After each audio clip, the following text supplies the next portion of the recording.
Dedicated drops are changing in Borderlands 4. Forever. Alright, maybe that part's a little dramatic, but welcome to a new video, everybody. I am back from LA like I mentioned in yesterday's video, and today we've got a great video for you all that is still going to be relevant when the game comes out. So, as you probably have already heard, on the 21st, I was at the Borderlands Fan Fest, and I got to speak to a lot of Gearbox developers about Borderlands 4, which means I got to ask some hard-hitting questions face to face. One of the people that I got to speak to was Borderlands 4's creative director, Graeme Timmins, who is basically Superman.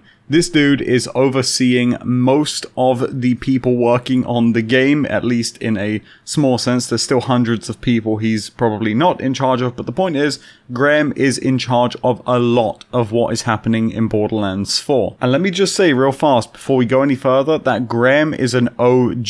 He has been working on Borderlands since Borderlands 1, and I can confirm that because when data mining the game, I found pictures of his face.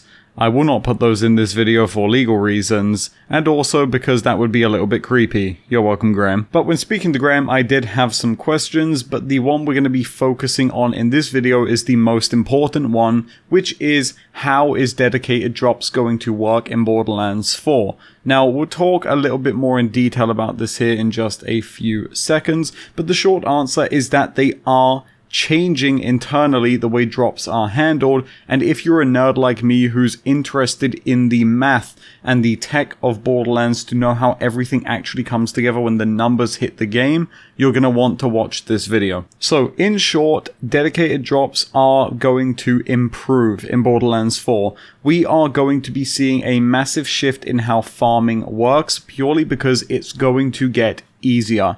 Now, what does this mean? This does not mean that the rate of items is going to go up. It does not mean it will be easier to get loot. In fact, in Borderlands 4, they're toning back how often you'll be seeing legendaries and dedicateds in general. So, what do I mean when I say that drops is going to be improving in Borderlands 4? Well, in order to do this, I've made a little wheel to show you how drops currently work in Borderlands, and we're going to go through this together to explain why the current system is a problem and why it will be a problem if it's the same in Borderlands 4, and then I'm going to show you what Graeme told me they are doing in Borderlands 4. Now, unfortunately, I did not record our encounter because it was honestly better to just have a heart-to-heart without a camera being there, but in short, this is going to be an overall improvement. So what you're currently looking at right now is the current way drops are handled in Borderlands. When you kill a boss, it is 90% of the time going to have a item pool. Now, an item pool in coding terms is just an array of other things inside of it, right? That's all it really is. An item pool is an array constructed by Gearbox. In gamer terms, it's just one big collection of items for you to go and hunt for when you kill an enemy, a chance for something to appear. Now, as it currently stands in the game, if you kill a boss, what's going to happen here, as I'm going to show you, is that the wheel is going to spin, and it's either going to do one of two things. Either it's going to land on no drop, or it's going to land on the dedicated item pool. Now, sometimes a boss has no item pool. There have been bosses that just don't have item pools, right? They don't have a unique drop. And sometimes, at least in Borderlands 3 case, rather commonly, there is two item pools. There is the dedicated pool, and there's a head skins customizations pool, and you can roll either of those. But this isn't really a big problem, although it does tie into what we're talking about. The main issue is that once you do roll the pool, you're not actually guaranteed to get the item you're farming for. Let's say the dedicated pool in this case is 11%, right? You have basically a 1 in 10 chance when you kill an enemy to get the item you are looking for, or so you as the player think. Now, what's actually happening is when you roll the item pool lightning quick, in the matter of milliseconds, the game is deciding what you're going to get from within that item pool. So, in the case of, let's say, Shiv, for example, Shiv can drop the bouncing pair or the Ripper, but Shiv won't just drop the bouncing pair and the Ripper, you actually have to roll between one of those items. So, when you kill a boss, so let's say you do roll the dedicated pool, what's now happening is there is another spinner taking place, and this spinner is the item pool itself. So you've rolled that one in 10 chance or 11% chance, and yes, now you're going to get a dedicated item, but now the game needs to determine what item you'll get. So it's now going to run through another internal item pool, or a set of odds within the item pool you just rolled, and it's now going to check what you're going to get. So in this spinner I've got 4 different items, and it's going to roll between those odds on what I'm going to get. Whatever it lands on, the enemy will spit out and the gameplay continues. Now, some cases these are equally weighted, and in others they are not. There's also stuff known as attributes, which will control whether or not the item can drop if you're on Mayhem mode or not, or if it can drop below a certain level or not. So all of these different things mesh into one spinner, and it's going to decide the item drop odds that you are going after. You might not be able to get the Ripper when you kill Shiv that one time, or maybe you might just be at a higher chance to get the bouncing pair over the Ripper when you kill Shiv, right? So this is a problem, because when Gearbox want to add hundreds of legendaries to the game, they run into an issue, and the issue is that drops are being eaten up. Now, what does that mean? Well, that means, say you are setting out on your gameplay for the day, right? Or if you're a content creator, you're booting up stream and your goal is, I want to farm a Ripper, and you say, okay, well, we're going to go and research the chances it is for me to get the Ripper, right? So let's do that right now. So in the case of Loot Lemon, it says that the Ripper is a 15% drop chance. Now, I do believe that Loot Lemon actually correctly calculates drop rates, which means you really do have a 15% chance here. But in the case of games like Borderlands 2, for example, there were bosses where you could ask someone, hey, what's the chance for this to drop? And they'd say, oh, it's 20%, right? Or in BL3, they'd say, oh, this is 40%. You got a 40% chance to get a drop. This item's easy to get. But what they failed to tell you is that the item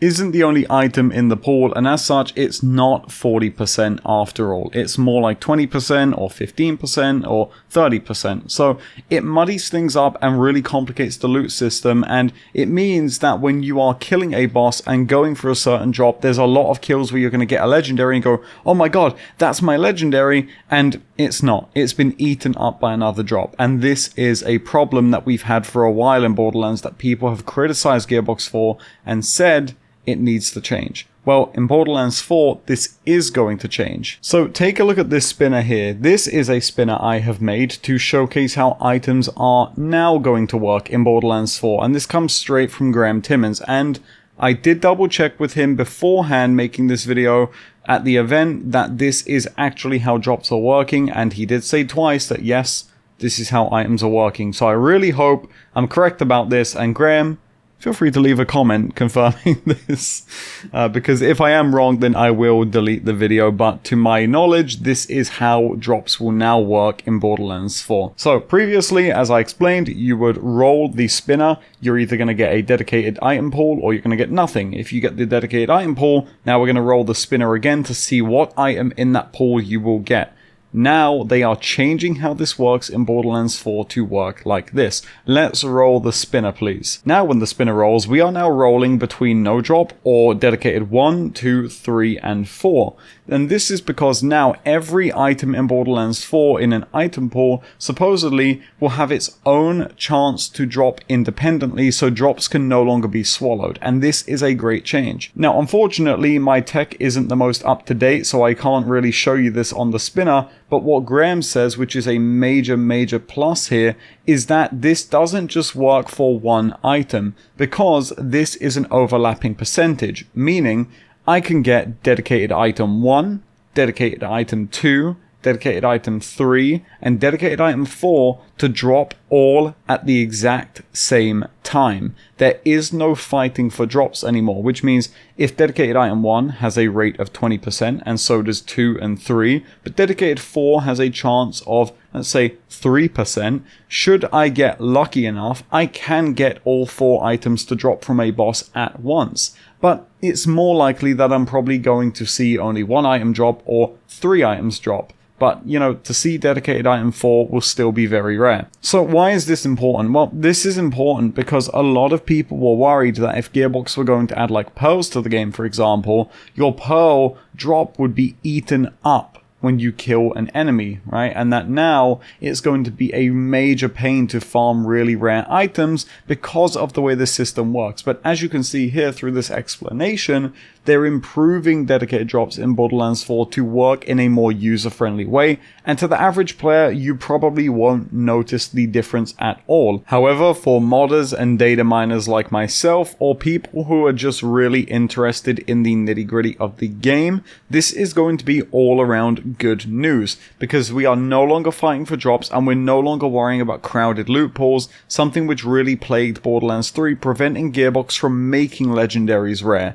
They could not simply make the chance to get an Unkempt Herald, right? For example, 10% like it was in Borderlands 2, because the item pool had 5 other items in it, which means the rate of the Unkempt Herald was actually coming out to like 2 or 3%, and that was a really, really big issue. So to combat this, they were making item pools 30% to drop, but in a, you know, in a different sense, they were making the Unkempt Herald a 20% within that pool. So it was this big Mod Podge of percentages and numbers and math that was confusing people, but the end result that the user saw was that the game was being chalked full of legendaries, and that was a major issue. So hopefully this video gives you some insight into how dedicated drops now work in Borderlands 4 and how those odds are calculated. I'm sure Graeme Timmins is going to leave a comment on this video because he, much like all of the other Gearbox developers, do listen to these videos and they do look at feedback and they do clarify stuff. So maybe if you have some questions for him, leave them in the comment section down below, and I'm sure he'll also add more context to what I'm explaining too.